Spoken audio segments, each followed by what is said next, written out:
Hello and welcome, I'm Raziel.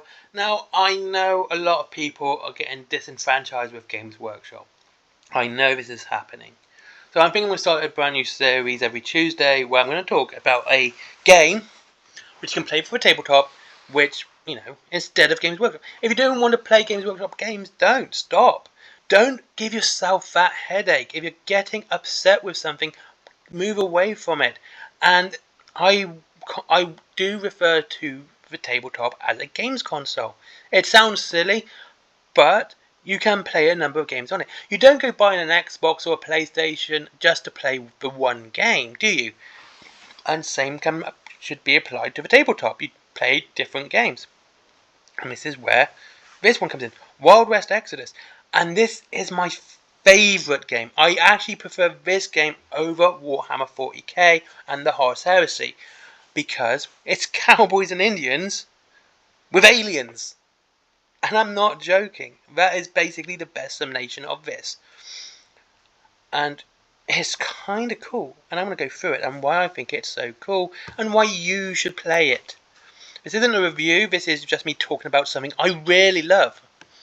So you have the Enlightened, the Hex, Lawmen, Order, Outlaws, Union, Warrior Nations, and the Watchers. The Enlightened are scientists. They are not ruled by anyone. They are their own thing. They may have bases, HQs, things like that within countries. However, they are not ruled by those countries. They're completely separate. It's like embassies. They also have a massive base in the South Pole. Okay, that's part of the Lost World Exodus. As it's the same game, just use the same rules. And they're really cool. And you get to use Gustav Eiffel, the guy who created the Eiffel Tower. You have the Hex. These are an interdimensional species, considered evil, and they possess people. That's how they dominate planets. They literally just possess the entire population, and they are on the run. The Lawmen is self-explanatory, but you get to use people like Wyatt Earp and Morgan Earp, actual people from history. Again, the Order are the ones chasing the Hex because they believe the Hex are bad guys. However, these aren't such good guys either, because if they can't get rid of the Hex, they will blow up the planet. They will literally open portals which will let the radiation and from the sun straight onto the planet. Yeah. They want to get rid of the Hex real bad. The Outlaws, basically cowboys again, but the bad guys, you can use people like Jesse James. I don't know what more to say. That's what you can do. There are other cool things as well. There's robot horses, which are freaking cool as well. The Union are basically the Union from the Civil War. However, it is now the Ore War. There is basically a war for resources. And, well, they are the winners still in this. Some Confederate players, if you like your Confederate armies, there are some in the Outlaws you can use. Now, here's the thing. The Union are not as good as you think. They destroyed a city to win the war. Well, they destroyed 25% of Richmond to win the war. Warrior Nations, these are your Native Americans, but with magical powers. They can turn into animals and stuff. And they can fly. It is freaking cool. In this world, and the Watchers are the aliens. Basically, the Watchers are a hegemony of different alien species, and they go planet to planet, seeing if they can fit into their hegemony, if they can use them, and how that planet is evolving, and how their technology is growing, and if it's growing within the rate of their evolution, if it's going too fast, too slow. And they're very, very picky. And again, they are an end game scenario. Should a species not live up to their standards? Now, the resources are basically very simple. You have your rulebook. You have a Q and errata, unit special rules, also in different languages as well. And Lazarus Unbound. Lazarus is the only canonical novel. You have the Outlaw's Honor, and I'm trying to think the other one. There's two other books you can get, and also a graphic novel called Heavy Rail. All really good reading. I can't remember what that one is. But this is a campaign based on the Lazarus book. So if you want to read the Lazarus book, do that campaign afterwards. That is literally based on it. Well, this is something really cool. To actually have a campaign based on your novel is really cool. I think that's fantastic because you can play parts of the game in there. Parts of the actual story you can play, including the end bit. Woohoo! It's fantastic. Now, they do have a starting box set, which is the Showdown at Retribution box, which is a really good box. You have so many cool models. Let's go to the start. There you go. And this is it. You get your rule book. You get a little campaign as well. Quick start, cards, counters, your ruler, everything else you need. Your two dice, of course. Your two factions. This is the Enlightened, Gustav Eiffel. And you have these really cool abominations. And yes, they are abominations. These are not riders. They're such a cool tool. And you have the Union. And you have Nikola Tesla, Liberty Bell. So I don't really play Enlightened. And though I know a lot about the law, I constantly forget what this stuff is because I never use them. You have your Tesla bot. Yes, it's that Nikola Tesla. And you've got your Iron Horses and your Iron Eagles. It's, again, so cool. This is such a cool game. And I think everyone should at least give it a go. There's your bits and pieces. But let's look at some models first. This is one of the monocalves. Let's get back to that monocav actually. Now at the front. As I can see, he is wired into that. I think that's so freaking cool. And like I said, this is an alternate timeline, which is set during the Victorian period. I love this. This is such a cool design. You know, it's got the one wheel. It's got the big energy tank on the back. Got the guns. Freaking love it. It is a spider. I keep forgetting it's a type of spider. Again, wired in as well. There's your jet bikes. So this is such a cool looking model. I love the fact. And here's the thing: the jet bikes actually make both models. You can make either one. So with this box, and you said, "Look, I can go Enlightened." You can ignore the Tesla box. You can ignore Tesla and just use all the jet bikes in your army. Yeah. And there you go, smash and grab. Gustav Eiffel. Such a cool model. This is such a lovely model. I freaking love it. I really do. And this is your Tesla bots. Again, really cool. These are so cool. I just love them so much. When I first got into Wild West Exodus, unlike Warhammer 40k, I was kind of stuck on which army to play as. This is the Union's version. Again, if you wanted to play Union from this box, you didn't want to do Enlightened, you could just use all 4 jet bikes and you'd have all 4 in your army straight away. And here you go, Liberty Bell. Such a lovely model as well. Love her running pose. Really do. Brass knuckles and everything. There is a bit of, I did have some issues making this skirt. This is plastic. These are all plastic, by the way. And that's the only thing I really had an issue with was the skirt, building her. There's another cool model. I love painting him as well. And here's the big boy himself, Nikola Tesla, in power armor. All that lighting around him. Power fists. Oh, such a cool model. I freaking love it. I really do. And so there you go. That's that is Wild West Exodus. Let's actually look at some other game models first. Let's see if we can actually get to it. Wild West Exodus.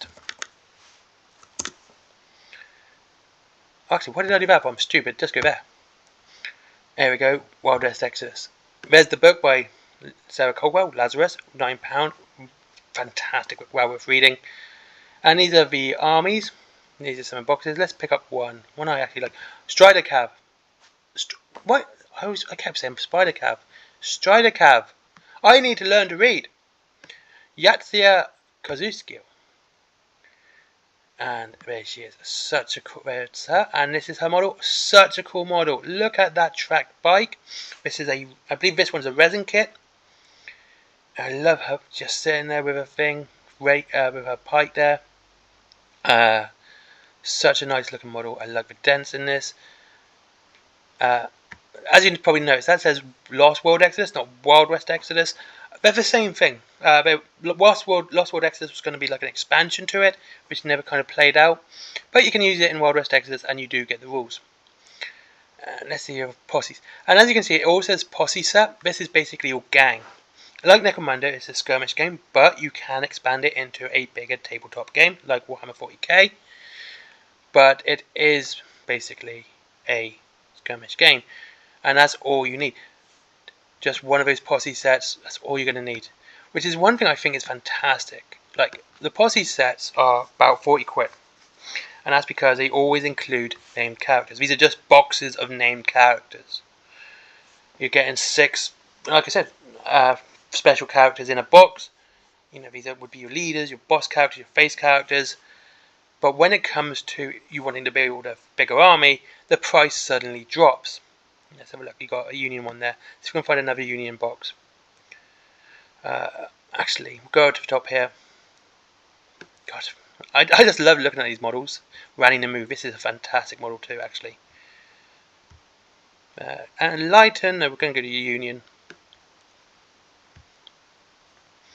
This is what I mean. Like, there you go. You got the £40 no surrender posse. Okay, this will do you on your own. £40. But the second you want to build it into a full-fledged army, the boxes drop so significantly. 26, 17, 22. These are your basic units. So you would just basically use your no surrender posse. This will be your page. This is your main HQ. It's got your boss characters, your face characters, and then you just basically build it up with cheaper units, and they're not bad, and they basically drop the price straight down. You know, and that's the way it should be. Yeah. Oh, by the way, this is a model that literally got me into the game. No word of a lie. It's not my favourite model, by the way, but seeing Theodore Roosevelt on a dinosaur did it for me. Absolutely. I freaking love this model. It's such a cool model. And now resin is really good. I've had no issues with the resin. The only problem I have is literally my lack of skill. And that's it. But it always turns out so well. It actually ends up feeling like a lump of resin. A single lump of resin. No gaps, nothing. It fits so nicely. I'll give you an example because of one of their bigger models. If we go to Lost World Exodus, and then we get rid of the Union box. As I keep saying, this is such a fun game, and I really want more people to play this game because I freaking love it. I do. I really do. Mr. Ears. That is a big model. It's about the size of an old Venerable, slightly smaller. And it's a monkey. It's a monkey that speaks French, by the way, just in case you're wondering. This is a monkey that speaks French. Okay, it's a gorilla, doesn't have a tail. But he speaks French. This is literally his law. He speaks French. A French-speaking monkey. But that wasn't the one I was actually going to show you. It was actually this one, Legendary Ichigo Kuga. Freaking loved making this one. This was such a fun build for me. And it just turned out as one big... It just ended up, once it was built, one nice big lump of resin. There was no gaps, nothing. It fitted so tight together. And that's the thing about these models. And I've seen it all the time. Every time I've built anything by Wild West Exodus, it's always ended up looking at as one big lump. And it took very little work to sand it down or do anything like that. It just fits so nicely together. Now, that's Wild West Exodus, and again, I hope I've sort of, got you to think about playing something else, because I think if you're getting disenfranchised with a hobby or a game, just go elsewhere, spend your money elsewhere, and get your friends involved, say, look, I want to try this new game out, will you come along with it? And if they say no, sit there and paint your minis, paint your brand new cowboys and Indians, have fun. You're not stuck with Games Workshop. There are many more games, and I'm going to go through a lot of them in the coming weeks.